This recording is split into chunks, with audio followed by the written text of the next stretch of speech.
What happens when a CEO grabs a broom and starts sweeping floors, only to overhear a supervisor calling a sick employee a burden? Quentin Saunders stood in the back of a dusty supply closet, tugging on a faded gray polo and khakis 2 sizes too big. The mirror on the wall was cracked, but it didn't matter. He barely recognized himself. The fake beard helped. So did the dyed hair and glasses. Nobody would guess he was the man who bought this cleaning service chain 7 years ago, expanding it from 5 locations to 19 across the state. He hadn't met most of the staff personally, especially at the smaller branches. This one store 13, a janitorial hub in a mid-sized city, was one of those. Just another dot on a spreadsheet until the customer satisfaction scores started dipping. Then 2 long-time clients canceled their contracts in 1 month. Quentin decided to go see it himself. He used a fake name Leo. Said he was a new recruit sent from corporate to train. Nobody questioned it. The manager here, a guy named Russ, barely looked at him when he arrived. Just barked, "Clock in and grab a broom." Quentin did. Sweeping the lobby entrance felt strange at first, but there was something grounding about it. The smell of lemon cleaner. The scrape of the broom on tile. The way customers walked past without a glance. It reminded him why he bought the company in the first place. A woman named Wendy, mid-30s, brown curls tied back, kind eyes. She was the only one who introduced herself. "Hey, Leo, right?" she said, adjusting the strap of her mop bucket. "You're on entrance duty? You need gloves. I got an extra pair." She handed him a pair, without waiting for a reply. "Thanks," Quentin said, surprised. "You always this nice to the new guy?" Wendy laughed. "Only the ones who don't act like they know everything." She was fast, efficient, and always moving. She even wiped down the door handles without being told. Over the next 2 hours, she helped Quentin fix the water cooler, showed him how to refill the sanitizer dispensers, and told him which mop heads didn't shed. She was sharp. Midway through the shift, Quentin needed to empty the dustpan. The dumpster was around the back, near the employee break area. As he rounded the corner, voices floated over the fence. "And that's the 3rd time this month she's called out," Russ's voice growled. "Yeah, but she's got lupus, right?" Another voice said lower. "I don't care if she's got a damn unicorn flu," Russ snapped. "She's a burden. We can't keep covering for her. If she doesn't quit soon, I will make her life hell until she does." Quentin froze, dustpan in hand. Wendy's voice cut in, quieter. "She's trying, Russ. She's not lazy, she gets sick." "Not my problem. I need people who show up." "That's it," he said, coldly. Footsteps approached. Quentin ducked behind the dumpster, heart thudding. Later, back inside, Quentin watched Russ strut through the hallway like he owned the place, ordering people around, never lifting a finger. Wendy kept her head down, but she looked tense, her kindness dulled. Quentin walked over. "Hey, that Wendy lady. She's been helping me a lot." "She's too soft," Russ said without looking up. "You'll learn. This place eats soft people." Quentin didn't answer. He just nodded and returned to sweeping the entrance, but his stomach twisted. He stayed until closing, mopping the lobby alongside Wendy. She offered him a ride home. He declined. "You did all right today," she said with a tired smile. "Don't let Russ get to you. He's rough, but this job wears people down." "Thanks," Quentin said. "You really care about the people here, huh?" Wendy looked at him, confused. "Of course I do. It's not just floors and toilets. It's people." That night, Quentin sat in his rental car outside the motel and stared at the steering wheel. He thought of the girl Russ called a burden. He didn't know her name yet, but he would. And tomorrow, he'd dig deeper. He wasn't leaving until things changed. Quentin arrived earlier the next morning, just after 6. The sky was still gray, the streets damp from an overnight drizzle. From the parking lot, He could already hear the rhythmic clatter of mop buckets being wheeled out. Inside, the lights buzzed faintly overhead. No greetings this time. Everyone moved with the kind of quiet urgency that came from knowing they were already behind. He found Wendy in the back hallway, kneeling with a wrench in hand, trying to tighten a loose sink pipe. Her sleeves were rolled up, and her gloves were already stained.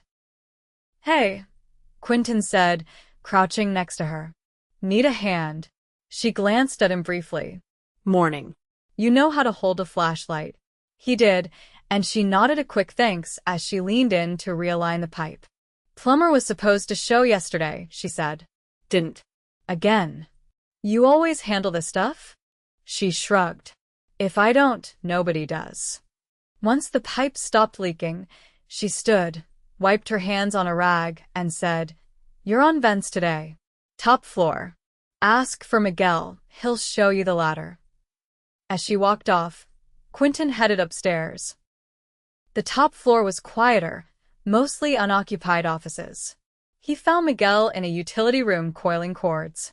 Quentin introduced himself, and Miguel gave a quick nod. A teenager, maybe 19, wiry, with dark circles under his eyes. "You're the transfer?" Miguel asked, adjusting his cap. "All right. You take vents on the east side, start by the conference rooms. I'll be on the west." They got to work. The vents hadn't been cleaned in what looked like months. Dust caked the grates, and the air smelled faintly sour. Quentin climbed the ladder, unscrewing each panel carefully. The work was tedious, but it gave him time to think. He watched Miguel from across the hall. The kid moved fast, barely pausing between tasks. At one point, he wiped sweat from his brow with his sleeve, then kept going. No water breaks, no complaints. Just motion. 2 hours later, they met near the stairwell to grab more supplies. Quentin offered him a bottle of water he'd stashed in his pocket. "Miguel Geshetati." "You sure?" "Yeah," Quentin said. "You've been flying." Miguel took it, drank half, then exhaled hard. "Been covering 2 shifts. Tony quit last week. Russ said if I wanted to keep my hours, I had to pick up his 2. You get overtime?" Miguel shook his head. "You still in school?" "Trying," he said. "Nights. "But I've missed a couple classes. My mom needs rent help. I'll figure it out." Quentin didn't say anything. He just nodded and handed over the rest of his water. Later that afternoon, while refilling paper towels in the first-floor restrooms, Quentin overheard a voice outside the stall door, sharp, dismissive. "I don't care what she told you, she's lying. She's always lying." Another voice, lower, female. "She looked pale, Russ." She was sweating. "I think she was pushing herself too hard." "And what? That's my fault." Russ snapped. "If she can't handle the job, she shouldn't be here. You want to take over her shift? Go ahead." Doors open. Footsteps moved away. Quentin stepped out of the restroom a moment later and saw a girl in uniform standing just outside, early 20s, arms crossed tightly, blinking fast. "You okay?" he asked softly. She didn't answer at first. Then she said, "That was about Jessie. She passed out in the supply room." "Where is she now?" "Napping in the back." Russ said to let her sleep it off and not call anyone. That stopped him cold. He followed the girl, her name tag read Dana, through the narrow hallway to a supply closet. Inside, on a thin mat of folded aprons, lay a woman curled up on her side. Her lips were dry, her breath shallow. Quentin knelt beside her. "She needs a doctor," he said. Dana did. "I told Russ. He said if she leaves early again, that's it." Quentin stood, jaw tight. "Stay with her. I'll be back." He found Wendy in the break area, slicing apples into a container. "Jessie passed out," he said. "She's in the closet near janitor storage. Russ told people not to call for help." Wendy's face changed instantly, the calm vanished. "Show me." They hurried down together. Wendy crouched, touched Jessie's forehead, then stood. "She's burning up." She pulled out her phone. I'm calling an ambulance. Quentin looked at Dana. Can you clear the hallway? We don't need eyes on her when they arrive. Dana nodded and left. Minutes later, EMTs arrived. Russ appeared then, trying to look composed. What's going on? He asked, stepping in front of them. Quentin didn't answer. He watched Wendy step between Russ and the EMTs. She fainted. You knew she wasn't well. This is on you. Russ's jaw twitched.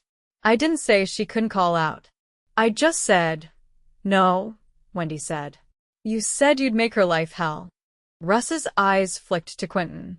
You backing her up, new guy? Quentin stepped forward. I am. And I'm not just some new guy.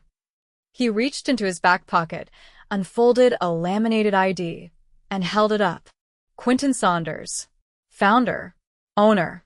You've been speaking freely around me for 2 days. I've heard enough. Russ paled. For once, he had no words. Quentin turned to Wendy. Can you gather the staff in the break room? 10 minutes. She nodded and walked off. In the break room, tension hung thick in the air. Miguel leaned against the wall near the coffee machine. Dana sat stiffly at the edge of a chair. A few others stood silently, eyes darting between Quentin and Russ. Quentin stood near the counter, ID now visible on his chest. Some of you know me. Most of you probably don't, he began. I started this company from nothing. Back then, I scrubbed floors myself. I believed in honest work and in treating people like human beings. He looked at Russ. What I saw here these past 2 days, it shook me. Not just the conditions. Not just the way some of you are overworked. But the way you're spoken to. Dismissed. Devalued. He pointed to Russ. This man is no longer employed here, effective immediately. Russ opened his mouth, but Quentin cut him off. You endangered an employee's health. You discouraged medical help. You used intimidation as management. That's not leadership, that's liability. Russ turned, stormed out. No one spoke until the door closed behind him. Quentin faced the room. I need to fix this. And not with empty promises. Miguel, you told me you're covering 2 shifts without overtime. That ends now. We'll audit everyone's hours and back pay what's owed. Miguel's eyes widened, but he said nothing. Dana, thank you for speaking up. You'll have a formal role in safety oversight going forward with training and a raise. She blinked, stunned. Wendy, Quentin said, turning to her. You've been the backbone here. You'll be the new site lead, effective today. You'll have hiring authority, budget oversight, and direct access to me.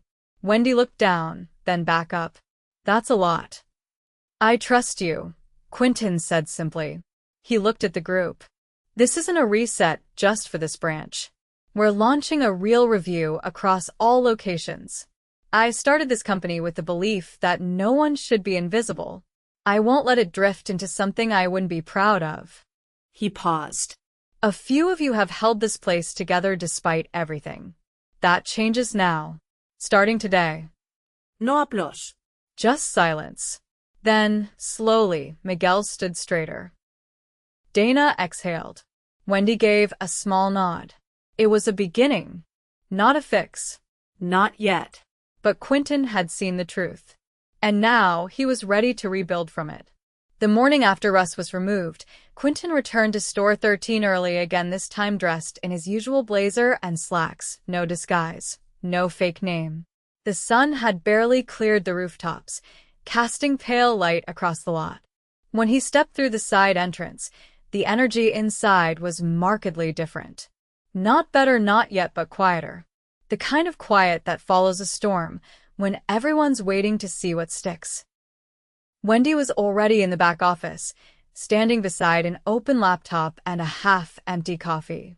The office itself was a mess, stacks of outdated safety manuals, a dry erase board with smudged markers, a clock that had stopped ticking.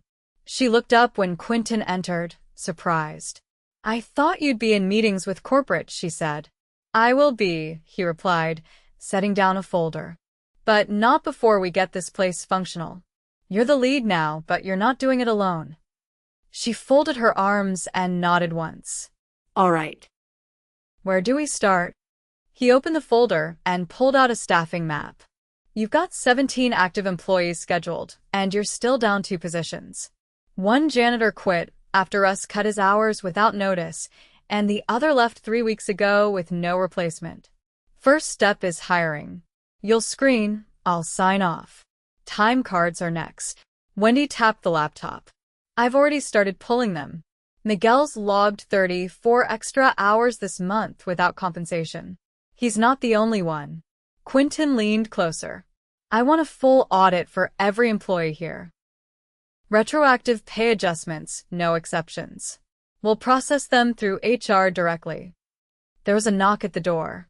Dana poked her head in, eyes flicking between them. Jesse's brother just called. She's awake, still in the hospital, but stable. She asked if she could keep her job.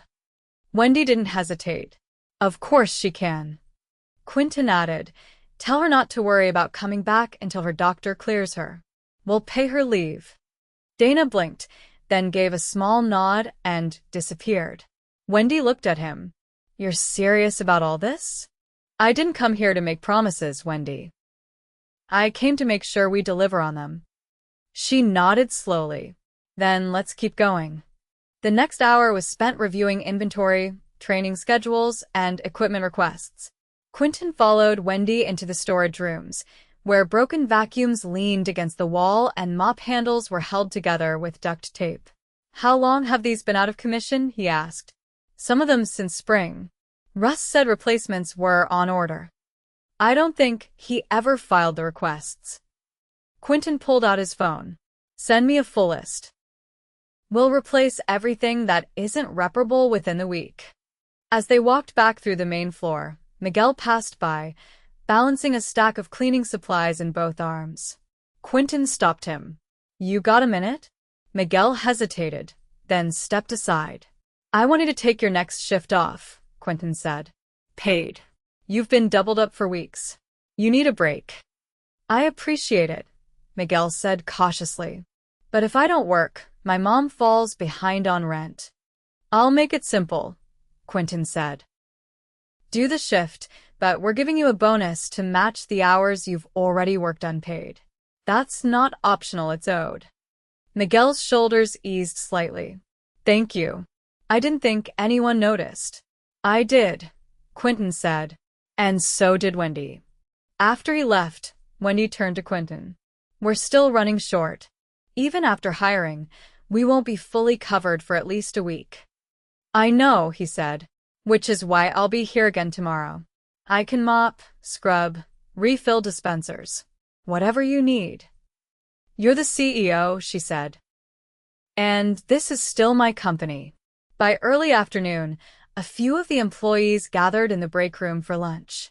The atmosphere was still subdued, no one was joking or laughing yet, but people were sitting a little straighter. Dana brought her food in a plastic container. A man Quentin hadn't met before entered quietly and sat in the corner, eating crackers and applesauce. Wendy leaned in. That's Samuel. Night shifts mostly. Doesn't talk much. Quentin crossed the room and sat beside him. Mind if I join you? Samuel shook his head, eyes on the table. I'm Quentin, he said. I know, Samuel replied quietly. Wendy told us. They sat in silence for a moment. Then Samuel said, I kept my head down, even when things got bad.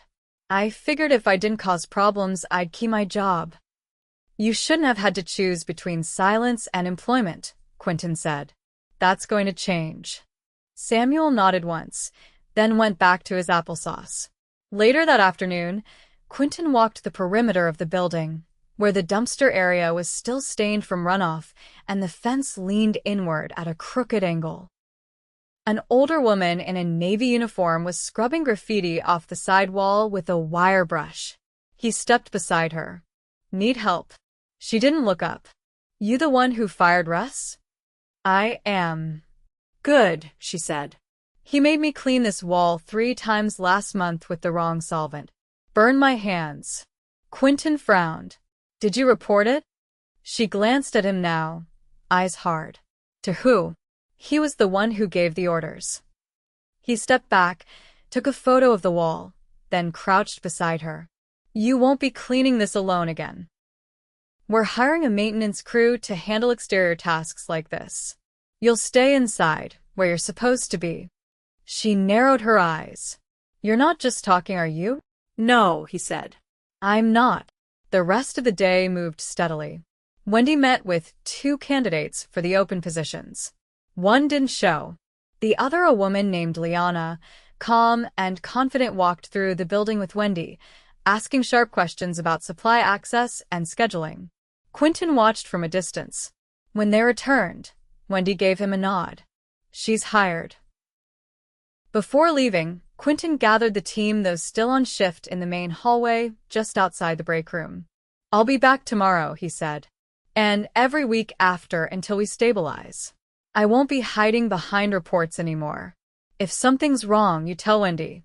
If it doesn't get fixed, you tell me. He looked around the room. No one applauded.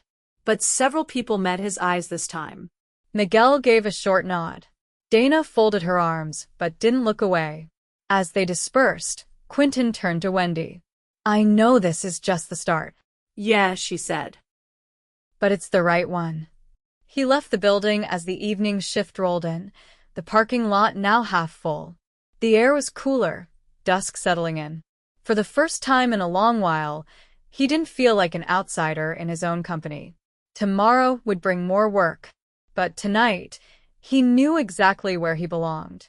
Quentin returned the following Monday without ceremony, pulling his sedan into the side lot just before sunrise. He carried no folder, no laptop, just a plain black thermos and a notebook tucked under one arm. The building was quiet, the kind of silence that held its breath. Inside, the fluorescent lights buzzed faintly, and the scent of disinfectant still clung to the air. He pushed open the back door, passing through the break room where a few employees were seated in scattered silence. Most glanced up, uncertain if they were supposed to greet him or keep their heads down. Quentin nodded once and moved on, finding Wendy already at the front desk, her jacket still on, keys looped around her wrist. You're early, he said. I didn't sleep much, she replied. We've got a new hire starting today. I need to walk her through the supply stations.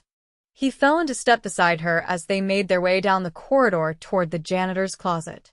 The hallway still held visible scuffs and a few cracked tiles. When they reached the storage room, Wendy pulled open the door and stepped inside.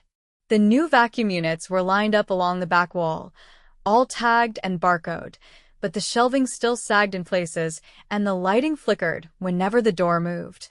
Supply deliveries late again, she muttered. Driver said the dispatch center got the address wrong. Was that local or corporate? Quentin asked. Local. I already filed a complaint with distribution. He leaned against the doorframe. You want me to follow up? I think it sends the wrong message if I run to you every time something slips. He held her gaze for a moment, then nodded once. Fair. They stepped back out just as Miguel approached, pulling on gloves. His eyes looked clearer, but his posture was still tight, like his body hadn't decided whether to trust the change. I clocked in early, Miguel said, not making eye contact. I wanted to finish that third-floor stairwell before traffic builds. You're not scheduled till 7:30, Wendy said, checking her watch. I know, but the new girl's shadowing me. I figured it'd go smoother if I got the routine started first. Quentin stepped forward. What's her name? Liana. She's waiting by the lockers. Quiet. I'll check in with her, Wendy said. Miguel, don't do more than you're scheduled. I mean it. I'm not trying to get extra hours, he said quickly. I just don't want her to think we're disorganized. Quentin watched him walk off, then turned to Wendy. He's still carrying it. He doesn't know how not to, she replied. By mid-morning, Liana had settled into her routine. She moved with calm precision, taking cues from Miguel without hovering. Quentin observed from a distance as she wiped down the stair railings, her face unreadable. When she took a short break near the vending machines, he walked over. "Liana, right?" She nodded. "I'm Quentin." "I just wanted to say welcome." She hesitated, then said, "Thank you. I didn't expect to meet you this soon." "I try not to be a stranger," he said. "How's it going so far?" "Fine," she replied. "Miguel's been patient. I just need to learn the layout." He nodded. "If anything doesn't make sense, speak up. You're not expected to know everything on day one." She looked at him, then added, "I heard what happened last week. With Russ." He waited. "Places don't usually clean house like that," she said. "Most just wait it out, hope people quit on their own." "They shouldn't have to," he said. "Especially not here." A few minutes later, he stepped outside to take a call from the regional HR director.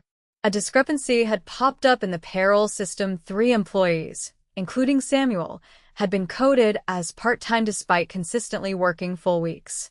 It meant they'd missed out on benefits. "I want that corrected immediately," Quentin said. "Retroactively." "No dirás." "We'll need to verify with their supervisors," the director replied. "No, you won't," he said. "I've seen the schedules myself. Make the changes." He hung up, took a breath, and went back inside. As he walked through the corridor toward the staff room, he passed by the glass wall that overlooked the parking lot. A man in a maintenance uniform was leaning against one of the delivery vans, speaking on his phone. His voice carried through the open side door. "Yeah, it's the new girl. The quiet one. Give her a month. She'll be on sick leave or crying in the break room like the last one." Quentin stopped. "Don't know why they hire those types. No spine. You can just tell." The man laughed once, then added, "She's got that look, like she's already waiting to fail." Quentin stepped outside without a word and walked straight toward him. "Name?" he asked. The man looked up, lowering his phone. "What?" "Your name." "Martin." "Maintenance." "Why?" "You're done here." Martin's brow furrowed. "What are you talking about?" "I heard everything. That kind of disrespect has no place here. You're off the property in 5 minutes, or I'll have security escort you." "You serious? Do I look like I'm joking?" Martin opened his mouth again, then seemed to think better of it. He pulled off his gloves, tossed them into the van, and walked to his car without another word. Quentin returned inside and found Wendy near the front desk, flipping through the delivery logs. "Martin's gone," he said. She looked up sharply. "What happened?" "He made a comment about Liana. Ugly. Personal. I won't tolerate it." She didn't ask for details. Only nodded once. By lunchtime, the building felt different again. Not relaxed, but steadier. More alert. Miguel and Liana worked in rhythm now, their movements synced without needing to speak. Dana coordinated with a vendor in the loading bay. Samuel posted a new safety checklist in the break room, freshly laminated and color-coded. Quentin sat with Wendy in the back office, a whiteboard now mounted behind her chair. It listed every position, every shift, and every vacancy still pending. 2 names were circled in red positions still unfilled. She tapped her pen against the board. "I've got one more interview tomorrow. If she works out, we'll only be 1 short." He studied the list. "What's the biggest gap right now?" "Overnight coverage. We've been running too lean. Jesse's still out, and Samuel can't keep pulling doubles." "I'll authorize a temp if we don't fill it by Friday," he said. "Short term. But only if you approve the candidate." She sat back, arms crossed. "You really mean to keep showing up like this?" "I don't want to be the guy who disappears after the damage is cleaned up," he said. "This isn't about fixing a broken pipe. It's about making sure the water never leaks again." She gave a slow nod. "Then you'll need to see what this place looks like at 3 in the morning. That's when it really shows." "I'll make time," he said. A quiet knock came at the door. Dana stepped in, holding a clipboard. Payroll adjustments came through. Miguel's already been paid out. Samuel's benefits are active. Jesse's leave paperwork's processed. Wendy took the clipboard, scanned it, and nodded. Thanks. Danalingad. Also, Liana asked if she could transfer to nights. She says the quieter hours suit her better. Wendy looked to Quentin, then back to Dana. Tell her we'll make it happen. As the afternoon waned and the first wave of the evening crew arrived, Quentin stood in the doorway to the break room, watching people filter in. No one asked where Russ had gone. No one spoke his name. They didn't need to. Wendy walked up beside him, arms loosely folded. You think they trust it yet? She asked. Not yet, he said. But you can feel it. They're starting to believe maybe they don't have to brace for the worst every shift. She looked around the room, then said, It's a long road. I've got time, Quentin said. That night, he stayed until the last of the floors were mopped and the last supplies tucked away. The hallway lights dimmed. Workers left in pairs or alone, slipping out into the cooling night. Liana nodded to him as she passed. Miguel gave a short wave. Wendy stayed behind, reviewing schedules under the dull glow of her desk lamp. Quentin took a final walk through the building, past the stairwells, past the closets, past the wall where the graffiti had once been. Clean now. Silent. He didn't feel like a visitor anymore. He felt like an owner who had finally come home.